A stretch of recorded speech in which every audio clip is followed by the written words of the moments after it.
Do We Believe in Nation? Part 2, Imitation. A video on YouTube by Cyberpunk Dingo, video titled The West's Hidden Loyalty Crisis, A Collapse from Within.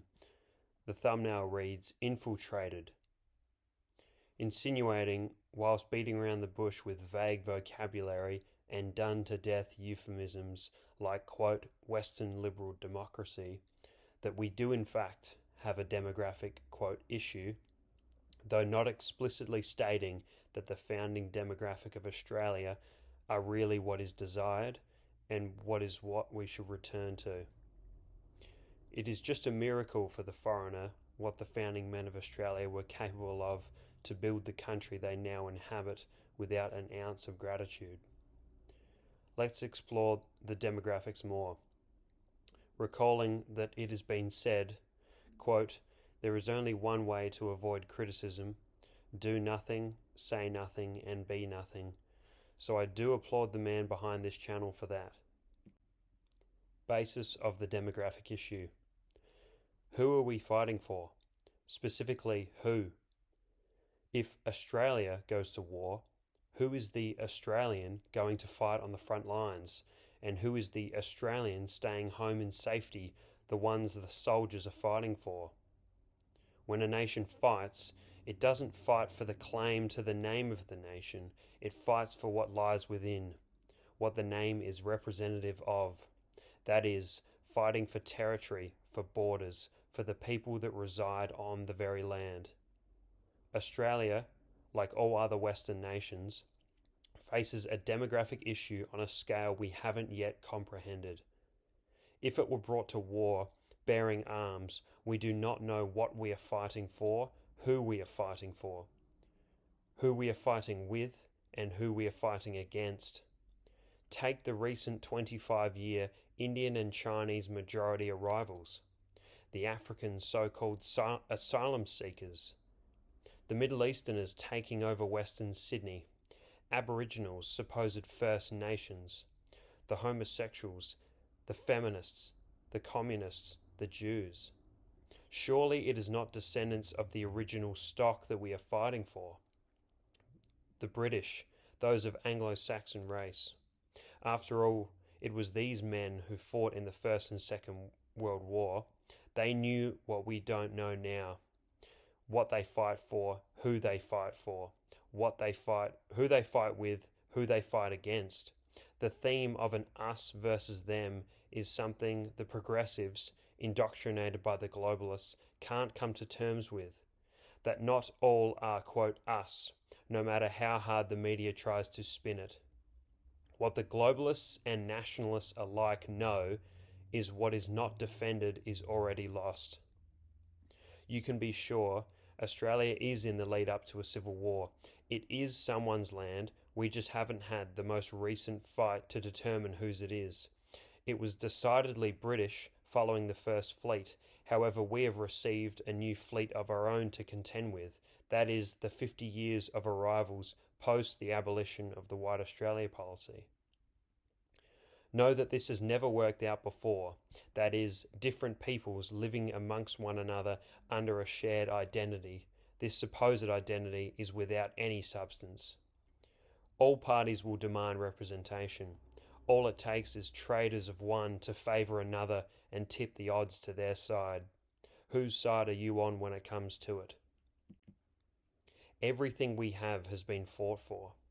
I repeat, everything we have has been fought for, or at the very least holds behind it the potential of conflict which defends it. The safety of our women to walk the street, for example, only exists because in the event a male bystander not step in to disarm an attacker, the attacker still contends with the fact that the woman, should she survive, will report the man to the police and he will be on the run, otherwise face imprisonment. He will not voluntarily imprison himself, of course. It is the male police officer who will be expected to bring him in by force. This force means he will need to be stronger than the attacker. If he is not stronger, then he will require many other officers to assist him in his efforts. This is why she is safe to walk the street, because if anything were to happen to her, the police officer would physically detain the attacker afterward. That is a promise. That is understood. That is the subtext on which we operate day to day. This is violence as a pillar of society, which I'll unpack in a future video. The one and only thing. Demographics, people, ethnicity. This is the only issue, the only real thing we have.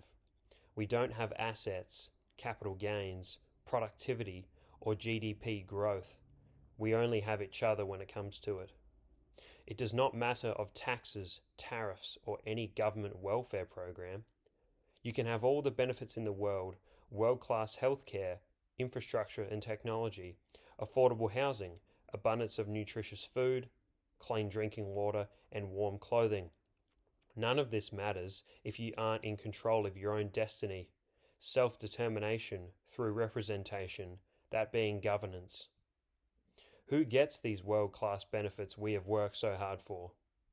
To be clear, none of these things will be yours if the foreigner gets to dictate who receives said benefits.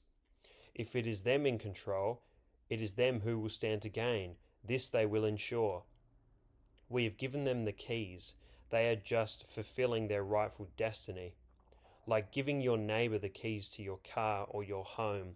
It is ostensibly not your car or home if the basis of ownership is who can unlock it to occupy it. If you can't stop them from unlocking it and occupying it, it truly is not yours, as you have no exclusive claim to it. You cannot defend it. Thus, you cannot claim what you can't defend. Your wife is not yours if another man kills you and takes her as his own. It would be one thing if the foreigner were happy to share your car, your house, your wife with you. This he is certainly not. He will have it for himself should he face no resistance from the owners. Public representatives are, as the name implies, in office to represent the interests of the public. We have globalists in our parliament who instead represent foreign interests, not that of the Australian people who make Australia. Imitation. As per the video title, as proposed in the previous video, is it merely the accent that makes one Australian? I say perfecting an accent and introducing slang to one's vocabulary does not make him a part of the group from which it derives. Imitation and cohabitation, as we understand it in the animal world, does not change natural law. A lion cub or other big cat who is raised with a dog, for instance, does not make the lion a dog. You are robbing the lion of a life best lived with his own. Similarly, you are burdening the dog. If the yard where the dog and lion play has introduced to it another lion or several, the dog has little standing when natural order sees his friendly lion yardmate revert from the influence of a lion yet to be neutered, having been raised with fellow lions, not alongside a dog. His yardmate revert, seeing this lion turning on him. Fish out of water. The lion and dog analogy continued. You can raise and educate the foreigner in a Western education system, practice a Western social etiquette, instill a Western understanding of morality, but this is not him left to his own devices, him being one of a greater foreign or non-Western people. If you take the Western educated foreigner and bring him back to his people, their influence will erode him, returning him to their level of education, social etiquette, and understanding of morality. Just the same, you bring enough foreigners to the doorstep of the white man, his boys will be influenced in ways beyond measure, as we see in the multi-decade evolution of the degraded and classless Wigger. You bring the people who create the third world to the first world. Once the thirds outnumber the first world will become the third world, as the thirds created in the land from which they came. The proof is in the pudding, again and again. Judge them by their fruits. Assimilation scam. To truly, quote, assimilate the foreigner, as if this is a possibility, you must totally isolate and sever him from all of what he once was. This comes in language, mannerisms via social correction and mimicking, his interests, values, and so on. He cannot have extended family, grandparents around him outside of school and work hours, speaking his language, discussing topics relevant to their people. He cannot consume his own homeland's popular media. This is the culture. This maintains an affinity to his old life, enforcing that what he experiences in his day-to-day in the West is something else entirely, not his own country, something foreign, something unfamiliar. The word unfamiliar, not family, or not of my family. The Chinese, the Indian, the Middle Eastern, they all consume their own media in their own language, keep up with the relevant news from their homeland, follow their own religion, listen to their own community leaders and spokespeople. They do this all while being a burden to the descendants of the founding stock of these Western countries which they occupy. They do this on buses, driving on roads laid by Australians, on trains, on rails laid by Australians, on planes originally designed by the white man. There is no way for the isolated foreigner to retain his identity on his own, should he want a social existence. The outside influence will be too much. He either morphs into the pseudo-Westerner or he will be an outsider for all his days. He has no reference of his old self. He cannot operate from a position of strength without his own surrounding him. He is totally outnumbered in the battle for power. Is it fair? When you do this, you are robbing him of true belonging, a union that only exists within an ethnic people. When you bring them in masses, however, they can and will absolutely retain their own way of life, their identity. If anything, it becomes stronger to ensure they can continue to grow in their numbers. The progressive cries out that we need more immigration to meet diversity quotas, ensuring the current coloured minority is growing until they become a majority, at which point they will, quote, no longer be oppressed. They will outnumber us and win the battle for power. However, there is no such thing as a, quote, majority Indian Australian, or, quote, majority Chinese Australian, or, quote, majority Middle Eastern Australian, as these majorities have of course not become Australian just because they now occupy our land. This simply means that India have formed a majority in Australia. China, the Middle East, Africa, they have taken our land with no plans of giving it back. They will continue to vote their own people into positions of power, furthering their own cause, at the expense of Australia and Australians. Try to do this in another country and you will be met with staunch opposition. The power structures in other non-Western nations are designed as they should be, that only those of the people, the nation, the ethnicity, are to dictate what happens to the nation's people. If it's so good, you take it. Who are you to subject others to it? From last video's algebra example, Group X and outcome X, and Group Y and outcome Y. If you enjoy Group Y, go live in outcome Y. See for yourself. If you go to outcome Y and don't enjoy it, realize that if we continue to let Group Y into our land, our outcome X will become outcome Y. Is this worth it for you? How much do you really like Group Y? Because you know one nice Chinese or Indian man, is that enough to bear outcome Y? If it's not enough to bear for you, why are you advocating this for my people? Why are you so vocal in disavowing my want for outcome X to be retained? Outcome X, which will only be retained through homogeneous Group X. If you have met and interacted with individuals of vastly different ethnicity and you found them pleasant, that does not constitute them replacing your own people. If you want to be a minority, go to homogeneous Group Y land. You will be warmly welcomed, I hope. You are free to move to India, for example, where there are 1 to 2 billion of them, and you can judge for yourself.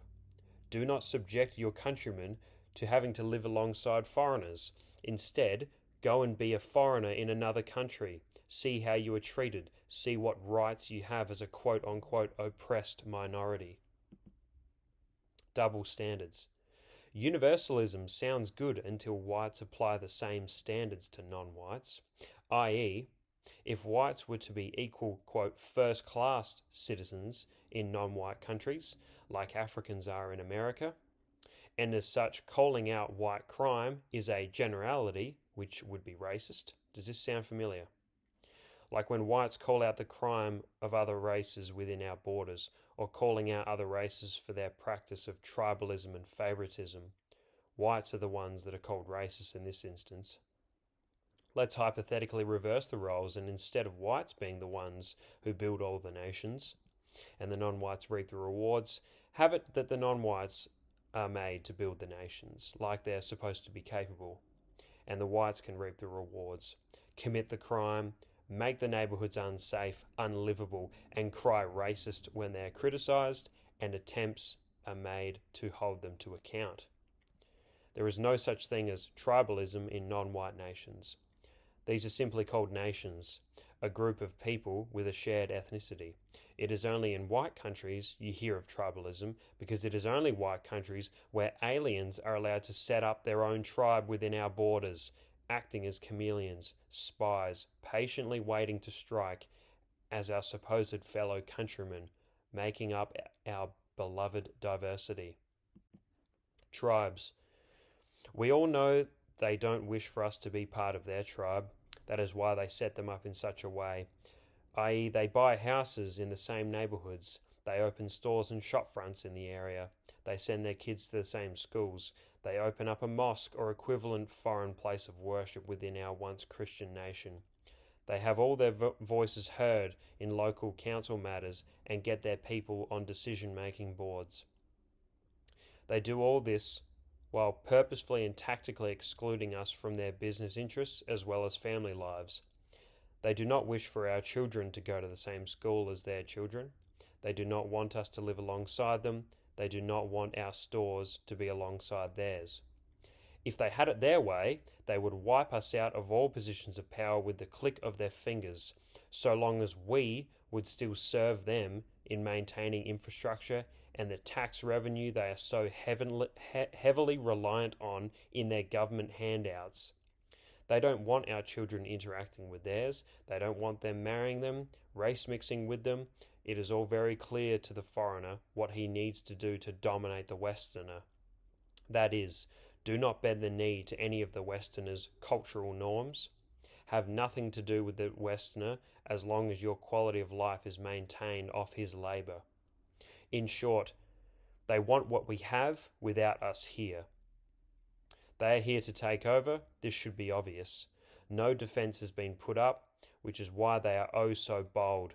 They have no fear. They have no fear because they see we do not have the courage or honour to defend what we have, take back our country.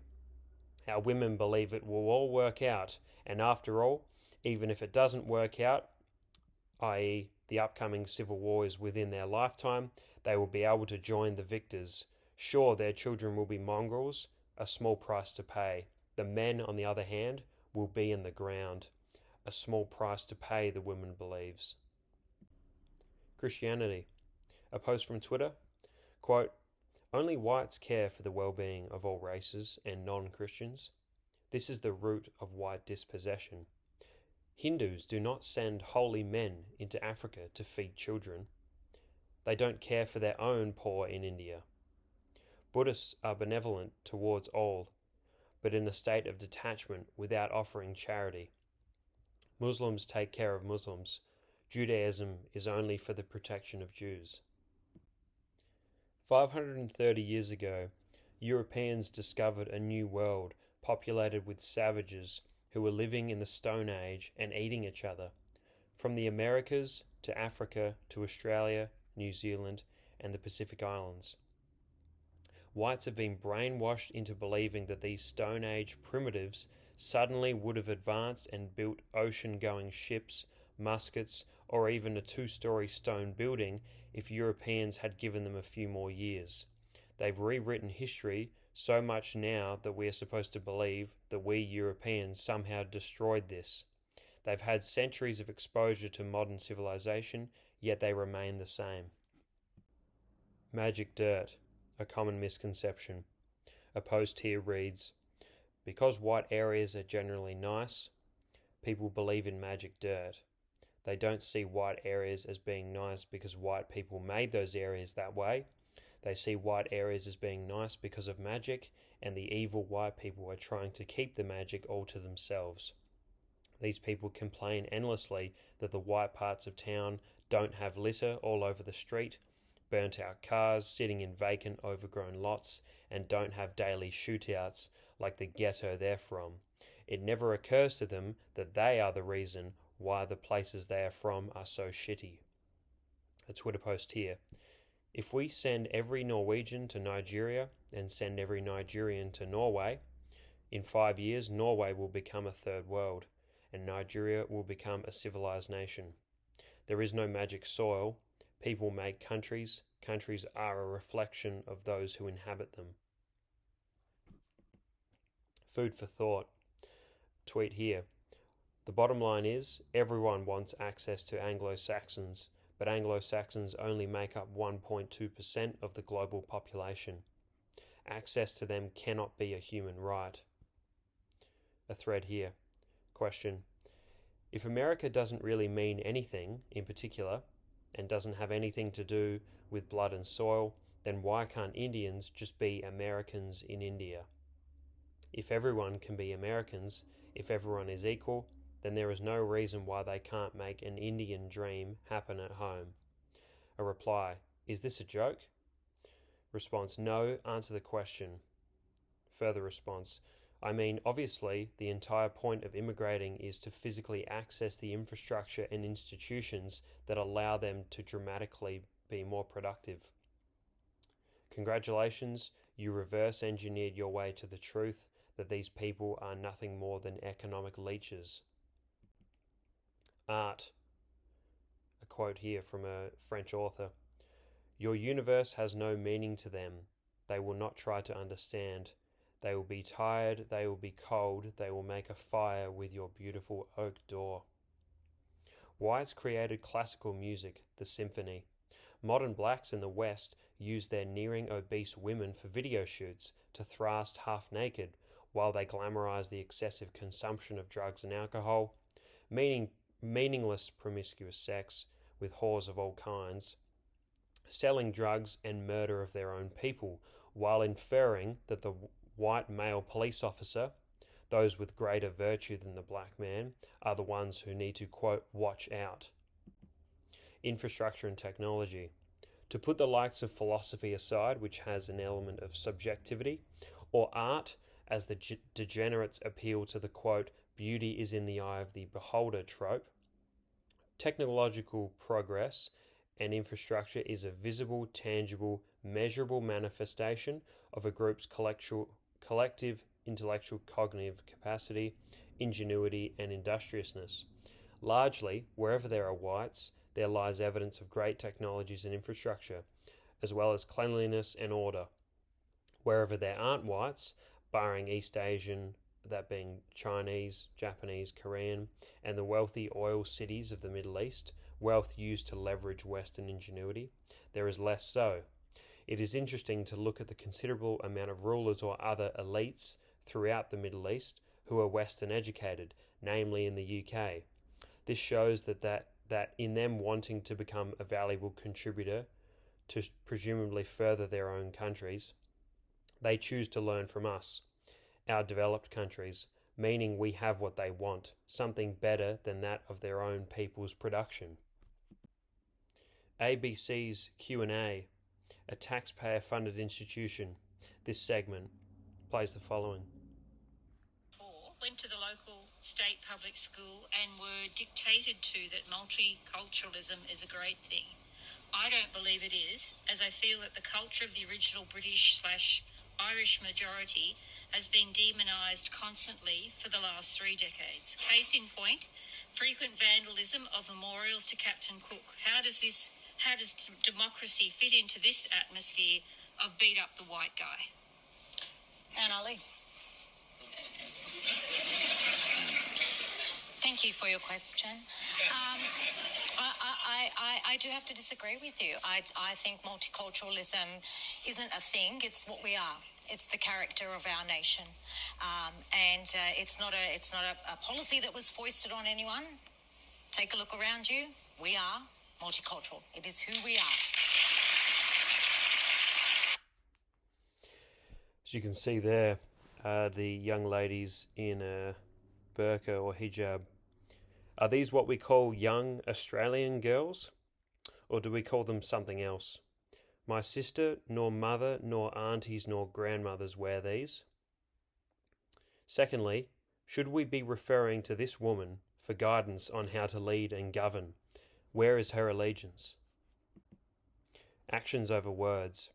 Do not argue with those who espouse the greatness of their people as they reside in your people's land, uninvited. They are here with no intention of leaving. They are not over there being a product of their people. This is for a reason that should be self-evident. Circle back to the introduction of my previous video in part 1. It is not our history to throw away. This is your country, built by your grandfathers going back to the 1800s. It is not the foreigners to take. But despite it being yours, it will not remain yours as such, lest we continue down this path. You are not to stand idle. It is in fact yours to defend. Joel Davis, a post on Twitter, quote, passive acceptance is the defining trait of losers. The inverse could be true, that assertive opposition is the defining trait of victors, so we must assert ourselves to prove victorious. Telling on themselves. As part of the recent deportations in the US, a man cries out of the car, "I'm not going back to Haiti." A Twitter response here. If you derive enjoyment from watching humans be sent back to one of the most hellish, anarchical, failed states on the planet, then there is something wrong with your brain. Someone responds, what makes Haiti a hellish place? Why is it hellish? How is it all connected? A few elements to consider firstly. Is it any coincidence that men posing as women in the transgender movement has coincided with mass immigration and the deliberate demolition of national sovereignty and identity of white nations? It is all imitation. It is all undermining. Man as woman, the same as African as French or Spanish, Afghani as Scandinavian, Pakistani as British, Indian as Australian. If there is no distinction, then we are all under the rule of global powers. The likes of Barbara Specter has admitted that a transformation must take place in Europe that is becoming, quote, multicultural, and that Europe is not going to be the monolithic society it once was. Monolithic meaning a society that resists change in its sets of customs, norms, and values. Of course, if you replace that people that were once there with aliens, the set of customs, norms, and values will have to change. If you wish to take them all at their word, countless rabbis have spoken on the necessary destruction of the West. One, for instance, who says, quote, the Messiah will return only once Edom, or Europe, Christianity, is totally destroyed. So I ask you, is it good news that Islam invades Europe? It's excellent news. It means the coming of the Messiah. On another occasion, he admits that, quote, Israel uses Islam as a broom.